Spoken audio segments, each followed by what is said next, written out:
Yooyyaa nageenya badhaadhaa hordoftoota Dambal Miidiyaa deebinee viidiyoo addaa qabadhee isiniif dhufee jira. Guyyaa har'aallee mana bareedaa kan asirratti argaa jirtan kana isin agarsiisa. Namoonni bitachuu barbaadan karaa lakkoofsa WhatsAppii barreeffaman isin jala kennu kanaan quunnamaa isiniin jedha. Namoonni yeroo jalqabaatiif gara Facebook peejii keenyaa dhuftan immoo follow gochuudhaan nu jajjabeessaa isiniin jechuu barbaada. Jalqaba alarraa qabee isin agarsiisa waan ta'eef nu wajjin turaan affeerraa kooti. Egaan hordoftoota Dambal Miidiyaa manni har'a isin agarsiisaa jiru kuni naannoo Adamaa keessa naannoo Calanqoo jedhutti argama.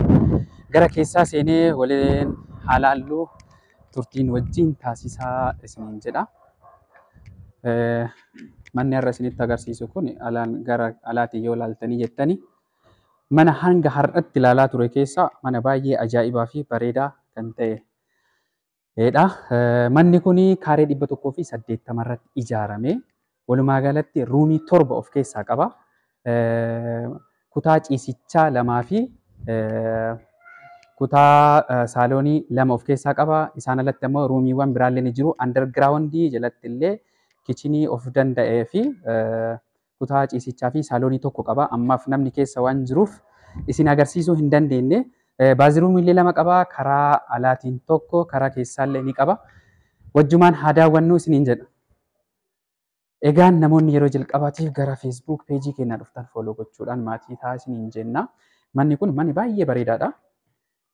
Akkuma argaa jirtan kana kuni karaa saalooniitiin iddoo jirudha jechuudha. Kuni saalooniidha. Saaloonii guddaa isa jedhamu jechuudha kuni. Yeroo baay'ee viidiyoo yeroo waraabdutti gara gubbaan kana tokko yoo namni keessa jiraate viidiyoo gubbarra qabee isinitti agarsiisaa ture kanaaf jechuudha. Kunoo amma hamma dhumatti ilaaluu dandeessu jechuudha. Akkasii kun saaloonii guddaa baay'ee bal'aadha. Egaan hordoftoota keenya mana har'a isinitti agarsiisu kana baay'ee ni jaalattu jedheen yaada. Gara alaatiin immoo kana fakkaata. Ruumiiwwan ala jiranillee wajjin kan ilaallu waan ta'eef balballi isaa immoo muka bareedaa irratti hojjetame. Baay'ee bareeda dhugaa. Baay'ee namatti tola. Amma immoo gara kutaa ciisichaatti isin dabarsa. Kuni kutaa ciisichaati. Kutaa ciisichaa koornisiin isaa kana fakkaata. Lafti isaa immoo seeraamikii baay'ee bareeda ta'een hojjetamee jira. Kutaan ciisichaa kana fakkaata. Asirraan ammoo kutaa ciisichaa kana keessatti saanduqni dhaabbii irratti hojjetamee jira. Saanduqni dhaabbii manuma kana irratti kan hojjetamee jiru yoo ta'u, baziruum yookaan ammoo manni fincaaniillee asuma keessaan karaa saanduqa dhaabbii kanaan ni argattu. Akkuma argaa jirtan kana diizaayinii baay'ee bareeda ta'een ijaarame. Magaalaa Adaamaa naannoo Calanqoo jedhutti kan argamudha. Gandaan isaallee haala kanaan jira jechuudha. Manni fincaanii kana shaaworii ho'aa fi qabbanaawaa asirraan argattu jechuudha. Dhugaa mana baay'ee bareedaadha. Namoonni bitachuu barbaadan karaa lakkoofsa WhatsAppii keenyaatiin nu quunnamaa isiniin jenna. Viidiyoon keenya kun yoo isinitti tole laayik, sheer gochuudhaan namoota mana bitachuu barbaadan bira akka geessitan isiniin jechuu barbaada. Kanaaf hordoftoota keenya mana kana baay'ee jaalattan jedheen yaada.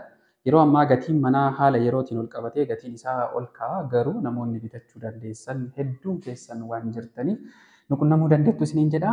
Asii baanee yeroo ruumiiwwan gara alaa jiru isinitti agarsiisa jechuudha. Kuni kutaa ciisichaa yookiin maaster beedruum isa jedhamu jechuudha. Kutaa ciisichaa keessa dhaabbannee gara alaa yoo ilaallu jechuun gara saaloonii keessatti yoo ilaallu viyuun isaa gara gubbaatiinis kana fakkaataa. Wajjumaan ilaallu ruumiiwwan jiranillee keessa deemee isinitti agarsiisa. Viyuun gara alaatiin argamu immoo yoo ilaaltan kana kutaa iddoon harka itti dhiqatan gara alaatiin kan jiru jechuudha kuni. Iddoo baay'ee bal'aadha iddoon kuniyyuu jechuudha. Kaaree 180 irratti kan ijaarame magaalaa Adaamaa naannoo Calanqoo jedhutti argama. Kun ruumii addaa isa tokko jechuudha. Ruumii kilaasii addaa.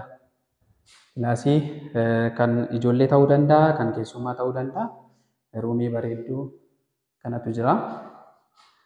Egaan hordoftoota keenya ruumii tokkoffaa isinitti agarsiisee asirraan immoo kilaasii lammaffaa yookiin ruumii lammaffaatu jira.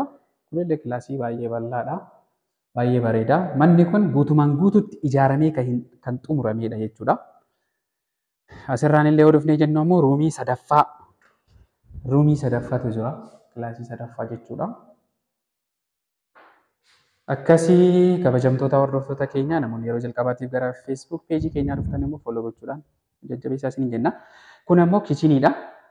Kichinii ammayyaa, kichinii baay'ee bareedaa wanti hundinuu kan irratti hojjetame jechuudha.